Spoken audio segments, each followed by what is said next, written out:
Welcome to the C-Suite Mentor, the place where you will learn the tools, strategies, and mindset to scale your business sustainably and build a lasting legacy. I'm your host, Theresa Cantley. As a fellow CEO, I understand what it takes to scale a business to 7 and multiple 8 figures. It's not necessarily what you might think. It requires a complete shift in how you think, strategize, and execute key actions in your business. My mission is to help CEOs step back into the driver's seat of their business by optimizing their operations, empowering their team, and staying in total alignment with their big vision. So, are you ready to exchange everything that hasn't worked for strategies that will? You're in the right place, so let's go. Hello, and welcome back to another episode of the C-Suite Mentor podcast. I am your host, Theresa Cantley, and today we are talking about, and this is not really a football analogy, but it is, we're talking about stop moving the goalpost. Like stop moving the target, stop moving the goalpost, right? When a kicker in football is working on, or they're in the point in the game where they have to kick the field goal, and you can tell I'm not a big sports fan, but I know this part. So a kicker is going to kick the field goal, and it's everybody's like on pins and needles, and the kicker goes to kick the ball, and it's not like everybody says, "Oop, we're going to move the goalpost now. We're going to move it over here." Because what happens, right? The kicker is focused on having it go in one direction, having the ball go straight in one direction.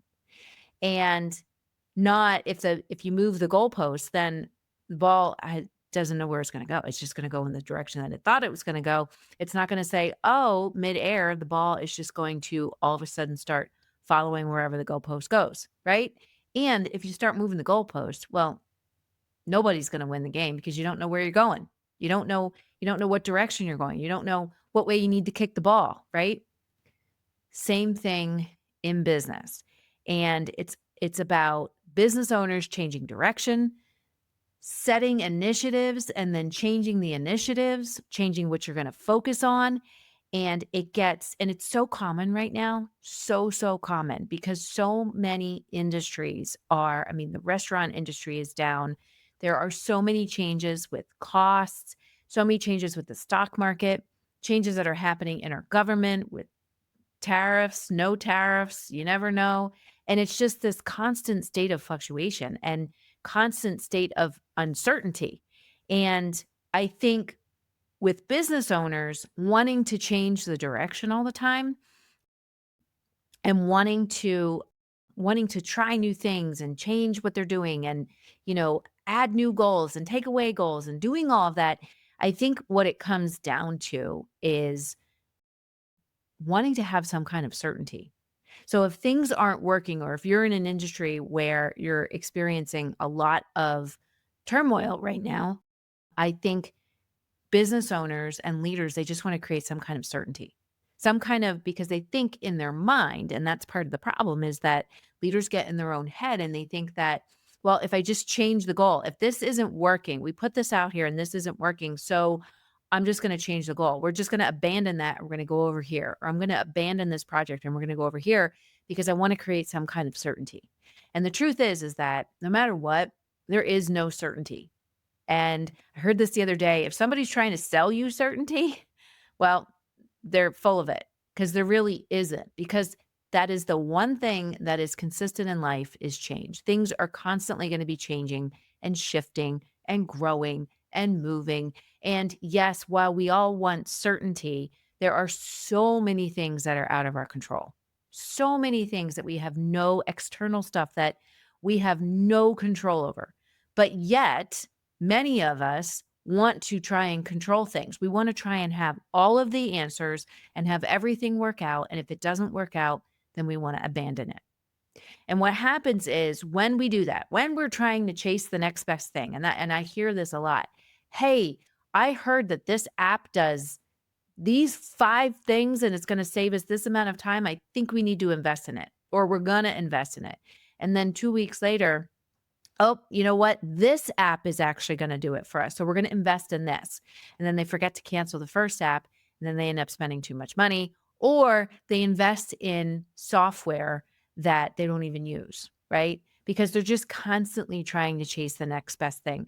They're constantly trying, or they feel like, if they're watching what this business is doing, or they're watching what that business is doing, or they're reading this article about, the latest and greatest in technology and what's happening with AI, they feel behind. And I know leaders that I've talked to, business owners and CEOs that I've talked to, it is a common thing. They feel behind. They feel like what they're doing is inadequate, or what they're doing, they're not going to be able to be competitive. I had a conversation with a coaching client of mine where they launched this fairly large offer. It was a new revenue stream in the business. And now what's happening is, when they originally launched it, before they started working with me, the idea was, if we don't launch this, we're going to be behind and we're going to miss out on, people wanting to work with us. We're going to miss out on what's going on in the industry. And what they're finding is that now we got to work backwards, because they were chasing the next best thing. They were thinking, we're just going to be behind, so we're going to totally veer right, and we're going to chase this. And now we're going to veer left, and we're going to chase this. And what ends up happening, and what happened with them, and what happens many times over, is your team morale starts to suffer. I think that's probably the biggest thing that happens, is because when you set goals and you set initiatives that you're going to work on, and you say in the beginning of the year, beginning of a quarter, beginning of a month, and you say, this is what we're going to work on. And then they're putting effort and energy, especially if you have a business and you have a team where you do a huge amount of planning, which you should, but you do a lot of planning and you get everything set, and people are, yes, we're working in a direction, and they're putting effort and energy and time and money goes into making sure that that project is moving forward, and making sure that they get the project to completion, or they get the project to where you're meeting milestones. So if you go and change direction and you move the goalpost, it gets frustrating, because here we put so much energy into making sure that we're hitting our milestones and making sure that we're hitting our goals, or even just trying to get this initiative off the ground. And now you go and change. So it's like we kick the ball, and all of a sudden the business owner or the leader is like, "Oop, I'm going to move the goalpost over here, and the ball's going this way." So if you're watching me on video, we moved the goalpost to the right, and the ball's going to the left, because that's where we thought we were kicking it. That's where we thought we were supposed to kick it. So you can see how confusing it gets. And I've seen it, and in the example of my client who needed to launch this new revenue stream because they thought that they were going to be behind. They thought that they were going to miss out on, you know, the latest and greatest that was happening in their industry. And what they found out was they weren't prepared. And because they weren't prepared, and the partners and the owners wanted this new initiative to be launched, the partners and the owners kept changing what they were doing with this new revenue stream. They kept changing direction with it. So everybody's trying to follow the direction that they're going.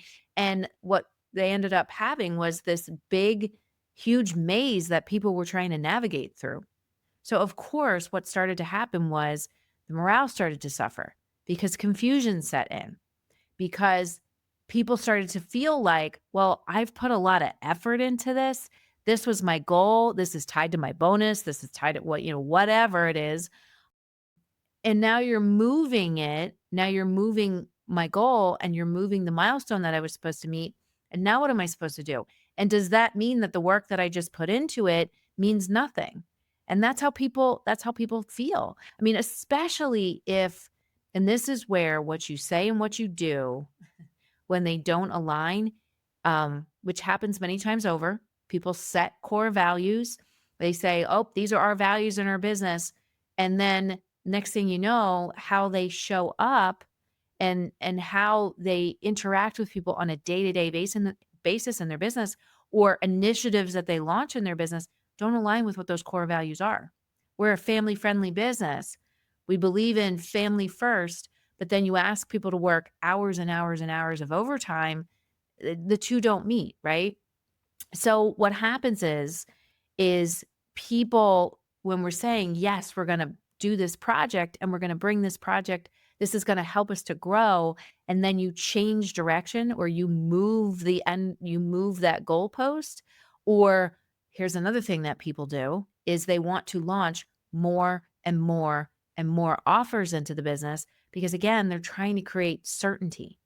And people look at that and say, well, I guess I don't matter. I guess my work doesn't matter. I guess what I'm doing doesn't matter. I guess, the effort that I put into this or the suggestions and the ideas that I had, they don't matter because now we're abandoning this or we're changing directions or we're changing focus or we're adding more stuff. And what are we doing with this? And I'm not saying this is different than if you have a project that you're working on and you're working through that project and something's not going right and you come back together and have a conversation about it and you communicate with your team and say, this isn't working. What can we do differently? Okay. There's a difference between it.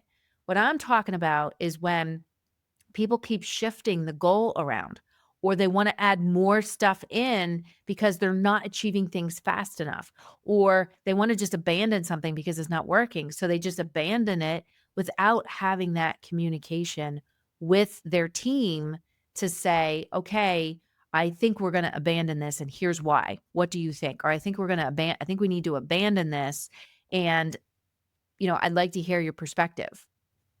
Okay. So you're having that dialogue with them. Most people don't want to do that. They want to just make the decision to just cut something or abandon something or change direction on an initiative that they were trying to launch without communicating with people. And that's when that's when it starts to break down. That's when the dysfunction starts to happen, which is what happened with this example that I gave. They launched this new initiative and they were basing it on this false sense of, oh, yes, this is what's happening in the industry. This is the offer that the industry has, and we need to do it because if we don't do it, we're going to be behind, and then we're not going to be like everybody else. And they didn't communicate that with the staff. The staff was just told, we're doing this. Here's your new workload.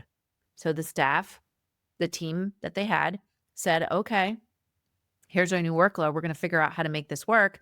I'm just going to add this to my plate. And then what happened was they changed direction and then direction again and then direction again. So you can think about it like how I view it is somebody has a book and they're writing in it. And then they're like, okay, and they're following you and then following you. And meanwhile, they can't write their notes down. And again, it just gets confusing and it gets frustrating. And then things start to break down. Right. And I also, as I said, this ends up happening where we constantly want to move the goalpost when our business is starting to decline or when our industry is having a lot of frustrations, costs increasing, supply chain, having problems with supply chain, tariffs being put on things that we didn't have before, and making it difficult for us to transact business with other countries or with vendors that we work with or new vendors we need to take on and whatever it is. So these external impacts start to come into the business and things that we have no control over, right? So business owners, and I've seen this, they start to say, I need to have more revenue. I need to bring in more revenue. So what am I going to do? I'm just going to keep adding more and more and more into the business. So in a situation where you're in an industry that's already having struggles and difficulties with increased costs, with impacts from external factors, external circumstances. So people are already feeling that stress. They're already feeling that pinch. So when you're and they're already possibly, taxed and maxed out for their workload. And you're saying, I need to add more into the business because we just need to drive revenue. We just need to drive revenue. We just need to increase our revenue. So they're adding more offers, more menu items, more work, more things. You can see that your team, what they thought they were supposed to be focusing on and what they thought mattered, now they're seeing it's okay. Now more things are being added And I'm not really sure if this matters anymore or if this matters. I'm not sure if this is priority or if that's priority. And again, you end up with a breakdown and you end up with dysfunction. And at the end of the day, by doing that, what happens is instead of impacting growth in a positive way by having projects, come to fruition or, having revenue increase or having profit increase, what ends up happening is you end up squishing growth, you end up squishing energy, you end up wasting money, and you end up wasting time.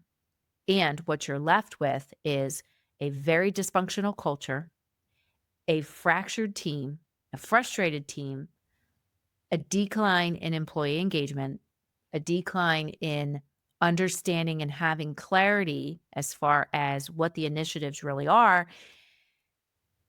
And at the end of the day, just squished energy, right?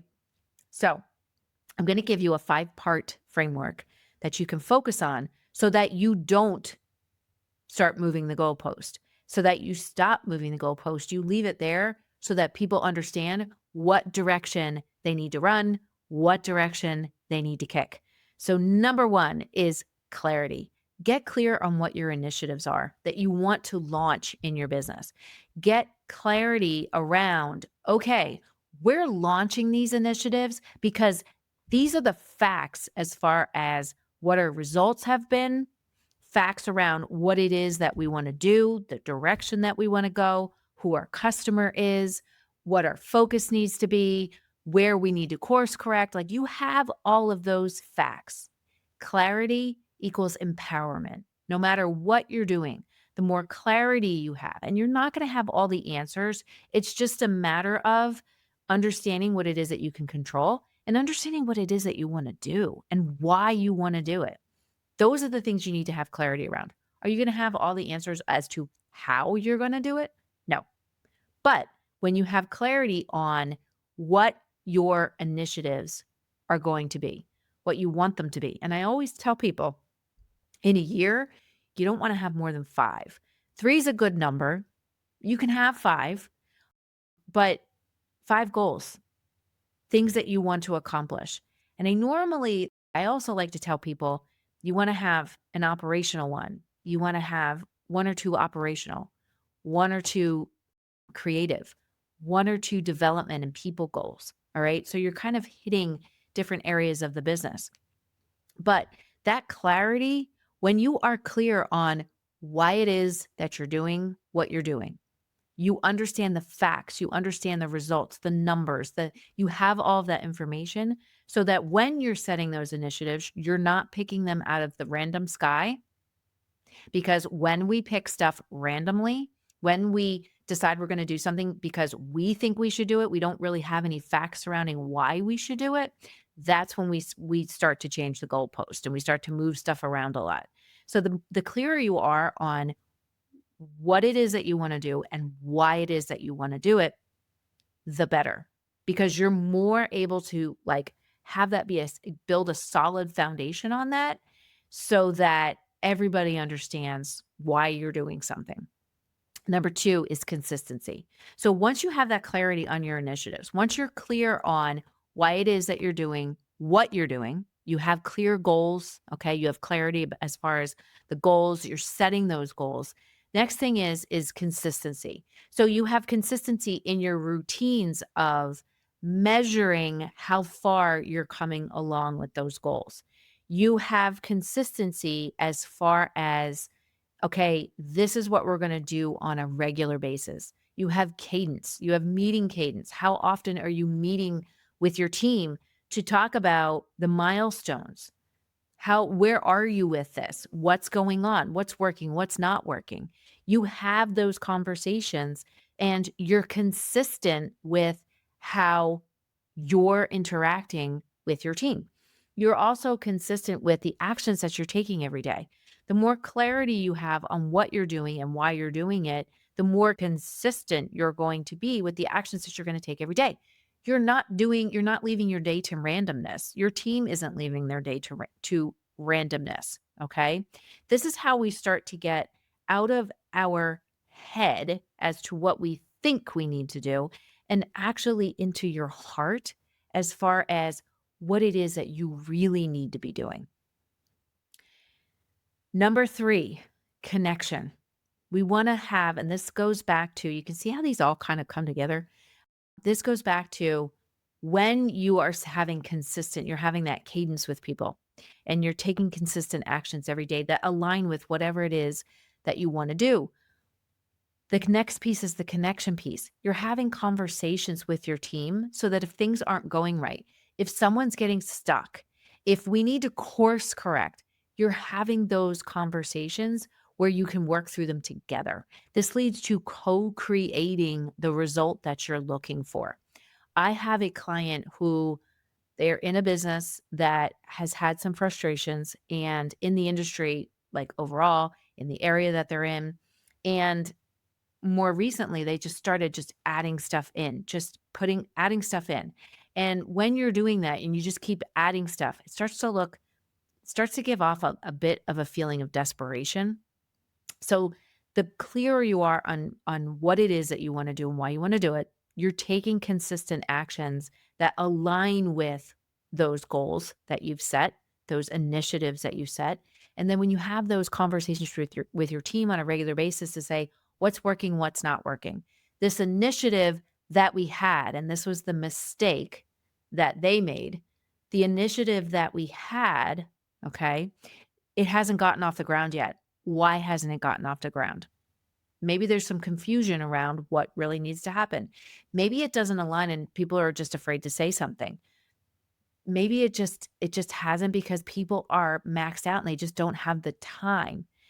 When you have that connection with your team, what you're able to do is you're able to say, "Okay, how can I help you?" Maybe you need to look at their schedule with them and maybe time blocking needs to be done.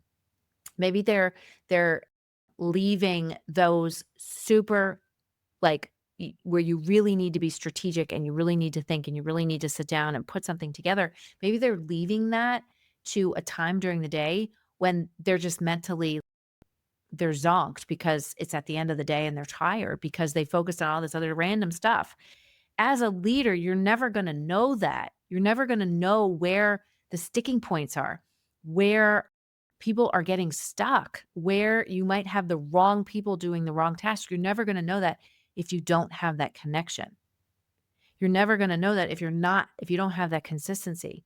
So when you have that connection, you can sit down, you can talk about what's happening and help people to troubleshoot so that everyone can feel successful, so that everyone is moving towards milestones. And you don't want to abandon an initiative because you think it's just not going anywhere. It's not going anywhere for a reason, right?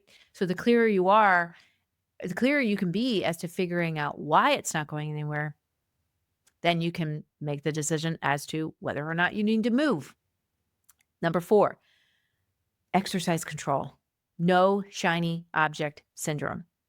This leads to so much confusion is when you're just chasing the latest and greatest and next best thing, which a lot of businesses do. A lot of businesses do. A lot of business owners that I talk to, they read a lot, which is great. But then they hear about this piece of software or that piece of software. I have a client that constantly is sending me information on, well, this piece of software will help us do inventory better, or this piece of software will help us measure pours better, or this piece of and it's stop. Let's just get the software that you have running, because what happens is when you don't exercise control over those things, you start spending money on stuff that you don't use, you don't implement correctly, you don't really need, is adding a level of complexity to your business, is not actually helping you to simplify, and then it all starts a downward spiral. So the more you can exercise control and not chase the shiny object syndrome, which the more clarity you have, the more you're not going to do that, you're going to be in a better place. Last one, curiosity. You want to have curiosity and allow for the unknown. Remember at the beginning of this, I said, we live in a very uncertain world, but most of us want certainty. And unfortunately, there's only one thing that we're going to be certain of is that there's constantly going to be change. There's one thing that we're going to be certain of is who we are from the inside out, right? So the more we can allow for curiosity and we can allow for that unknown instead of wanting to have certainty in revenue, certainty in metrics, certainty in, this is going to work, okay? The result of something. All of those things, the only thing that we have control over in those situations is the effort that we're putting into it. Is the effort that our team is putting into it. And even some of that, I mean, we don't have control over what they do. They have control over that. But we can make sure that we're engaging with them so that they are putting their best foot forward. But the more we can just embrace curiosity and allow for the unknown, the more we're going to allow for opportunities to come in. The more we're going to allow for, we might have forecasted that we were going to have a $20,000 month. And the more we can just allow for that unknown and we're focusing on what we need to do, everyone is in sync. We have these initiatives, we're moving forward, and everybody is in alignment. Opportunities that we would have never thought possible have the opportunity to come in. They have the space to come in. New ideas have the space to generate and to grow. New ideas can come together and form a pattern, multiple ideas, to be something new that maybe we wouldn't have thought of. But we can't do that if we're just so focused on having things be certain. We need to have that curiosity. We need to stay curious always and look for inspiration and look for, the gap and, be willing to have stuff not work. And when it doesn't work, come together and say, hey, what can we do differently so that we can get this to work, so that we can move this forward? But if we don't allow ourselves to be curious, we're never going to have that ability. So 5 things: get clarity, stay consistent, make sure you have connection with your team, exercise control, and not just letting yourself go to randomness, and always stay curious. And when you do that, you will keep your goalpost in the spot that it needs to be in. People will be driving in the direction of getting to the finish line of achieving a goal, achieving milestones. And even if that goal isn't the right goal, together you're going to be able to make the detour or course correct or change direction so that you're moving in a better direction. And you're also allowing for amazing opportunities and possibilities to come in from where you never expected it. And I don't care if you're a $100,000 business or if you're a $100 million business. If you apply these principles, you're going to have higher levels of employee engagement. You're going to have successes that you never thought possible. You're going to be able to achieve the impossible goals that you thought, we don't know if we're going to be able to do this, but we're going to try anyway. You're going to be able to do all of that and more. So I hope you liked this episode. And until next week, I hope you have a great rest of your week. And just remember, stop moving the goalpost. Hey there. Thank you so much for listening. If you found value on this show, please follow the podcast so you never, ever miss an episode. And I would love, love, love if you would leave a review on Apple Podcasts or Spotify for me. Even better, share the show with a fellow business owner ready to step fully into their CEO leadership role. Because right now, more than ever, the world really needs next level leaders. And by the way, did you know you can text me all your questions and get real-time feedback? You absolutely can. Just text the word CEO to me at 610-215-2838 to get connected. One last goodie for you before I go. If you're ready to scale your business and have a co-creator working right by your side, my C-Suite Mentor Program may be perfect for you and your possible new second in command. Just visit thecsuitementor.com to get started.